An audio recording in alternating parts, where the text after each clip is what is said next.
भारतीय इतिहास और संस्कृति के इस नए अध्याय में हम सिकंदर के आक्रमण से थोड़ा आगे बढ़ेंगे। हम बौद्ध धर्म और जैन धर्म के उल्लेखों के बारे में बात करेंगे।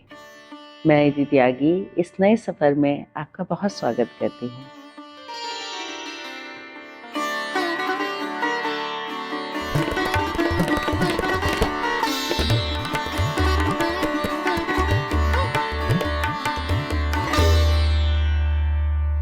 भारतीय इतिहास में जैन धर्म का उल्लेख बौद्ध धर्म के साथ साथ किया जाता है, परंतु यदि हम जैन साहित्य, अनुश्रुति और परंपरा के अनुसार बौद्ध धर्म पर विचार करें तो निश्चित रूप में यह धर्म अत्यंत प्राचीन है।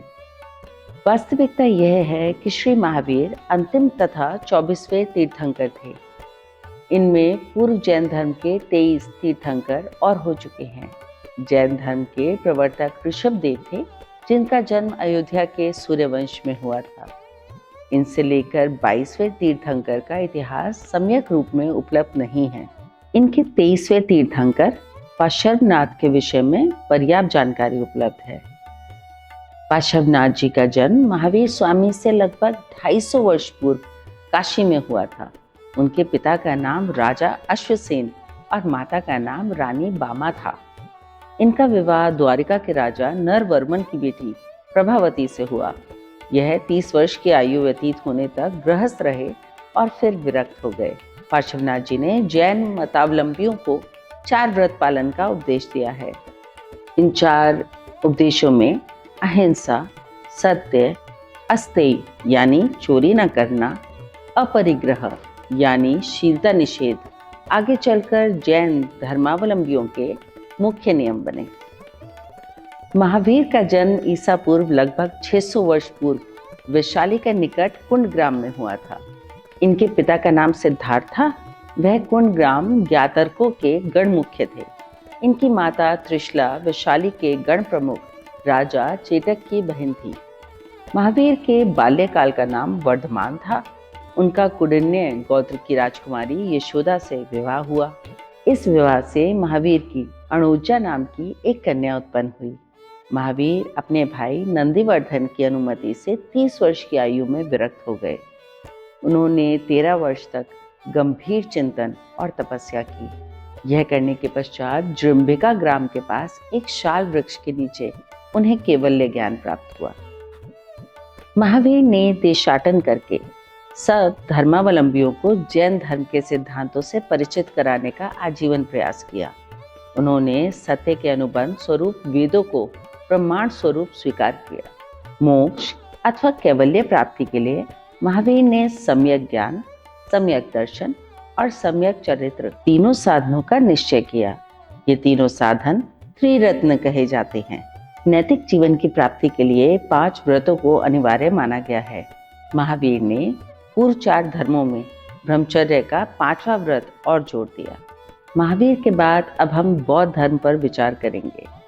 वैदिक धर्म के पश्चात भारत में जैन धर्म का आविर्भाव हुआ और उसके पश्चात बौद्ध धर्म का। ईसा से 6ठी-7वीं शताब्दी पूर्व महाभारत के भयंकरतम युद्ध के पश्चात एक नई विचार पद्धति ने जन्म लिया। युद्ध के भयंकर कुप्रभाव के कारण प्रतिक्रियावादी चिंतन का जन्म लेना अवश्यंभावी था। बुद्ध का जन्म नेपाल की सीमाओं के निकट स्थित कपिलवस्तु नामक नगर में हुआ था। कपिलवस्तु शाक्य गणराज्य की राजधानी थी। उसके राजा का नाम शुद्धोधन था। शुद्धोधन की रानी का नाम महामाया था, जिसकी कोख से सिद्धार्थ ने 533 ईसा पूर्व जन्म लिया। यह समय कुछ अन्य विवरणों के आधार पर 624 ईसा पूर्व ठहरता है। सिद्धार्थ के जन्म से 7 दिन के अंदर उसकी माता महामाया का प्राणांत हो गया। इस दैविक दुर्घटना के पश्चात महामाया की बहन प्रजापति ने बच्चे का लालन पालन का भार वहन किया। प्रजापति शुद्धोधन की दूसरी रानी थी। शुद्धोधन चाहते थे कि उनका पुत्र बालकाल से ही ज्ञानार्जन में मन लगाकर उच्च शिक्षा ग्रहण करे। वह क्षत्रियोचित परंपराओं से दीक्षित होकर अपने राज्य की सीमाओं का विस्तार करे। वह अपने राज्य के गौरव को बढ़ाए, परंतु बालक ने कुछ अन्य कर्म करने के लिए जन्म लिया था। उसके मन पर जरा, बुढ़ापा मृत्युजन्य मानसिक वेदना इत्यादि का गंभीर प्रभाव पड़ा। वह इन स्थितियों के प्रति संवेदनशील बना। उसका हृदय विग्रह दुर्घटना इत्यादि से उत्पन्न पीड़ा से द्रवित होता गया। पिता जो सोचते थे, पुत्र उनसे ठीक विपरीत दिशा ग्रहण कर रहा था।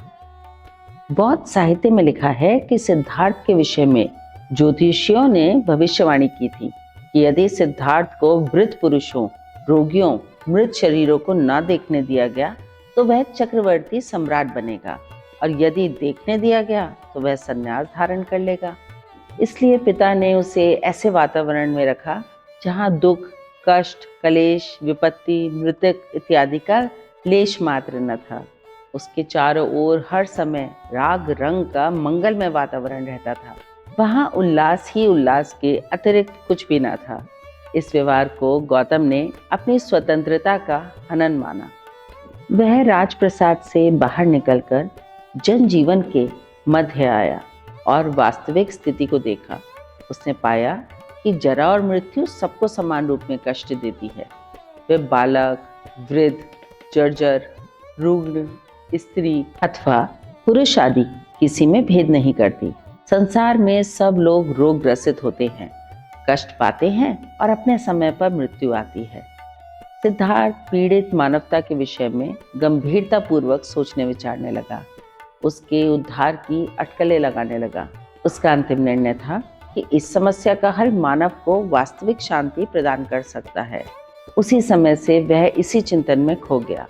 अब हर समय उसके मन में मानव शांति की चिंता रहती थी। वह मानवता के कष्टों से स्वयं अशांत बना। ज्यों ज्यों जीवन का समय व्यतीत होता जाता था, सिद्धार्थ की व्यग्रता बढ़ती जा रही थी। वह मानव दुख का कारण और उसका उपचार खोजने की उत्कंठा अपने मस्तिष्क में लिए था। उसने निश्चय कर लिया था कि इस खोज में यदि उसे अपने प्राणों की भी आहुति देनी पड़े तो वह देगा। वह अपने लक्ष्य की प्राप्ति के लिए कटिबद्ध था।